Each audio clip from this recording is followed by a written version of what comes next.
Hello friends, good morning. काले આપણે linear ઇક્વેશનના બે બેઝિક રૂલ જોઈ લીધા, માઇનસ અને પ્લસવાળા. હવે આજે મલ્ટીપ્લાય અને ડિવિઝનનું જોઈએ. એક આજે સમ લઈએ આપણે 3x = 30. હવે 3 અને x વચ્ચે ઘણા બધાને ખ્યાલ નથી આવતો કે કયા રિલેશન છે. તો 3 અને x વચ્ચે મલ્ટિપ્લિકેશનનો રિલેશન કહેવાશે. તો 3 × x = 30. Variable as it is, equal to as it is અને 30 પણ એઝ ઇટ ઇઝ. હવે 3 મલ્ટિપ્લિકેશનમાં છે તો ઇક્વલ ટુની પેલી બાજુ જશે તો ડિવિઝનમાં જતો રહેશે. ધેરફોર x = હવે અહીંયા કેન્સલેશન આવી જશે. કેન્સલેશન ઘણાને ડાયરેક્ટ આવડતા હશે. જેને ડાયરેક્ટ નહીં આવડતા હોય તેણે પણ કોઈ ચિંતા કરવાની જરૂર નથી. ફેક્ટર પાડી દઈએ. જેમ કે 30, તો 30 કયા ટેબલમાં આવશે? તો 10 3 અને 3 કયા ટેબલમાં આવશે? તો 3 1 3 અને 3 કટ થઈ ગયો. ધેરફોર x = આવી ગયો 10.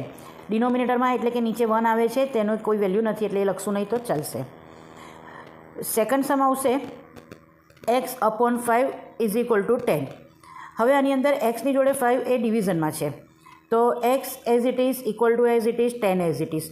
5 ડિવિઝનમાં છે એ ઇક્વલ ટુની રાઇટ હેન્ડ સાઈડ પર જશે તો મલ્ટિપ્લિકેશનમાં થઈ જશે. Therefore x = 10 5 50. તો આજના દિવસના બે રૂલ આવી ગયા. મલ્ટિપ્લિકેશન હોય તો રાઇટ હેન્ડ સાઈડ પર ડિવિઝનમાં જશે અને ડિવિઝન હશે તો એ થશે મલ્ટિપ્લિકેશનમાં. આજના બે રૂલ. Thank you.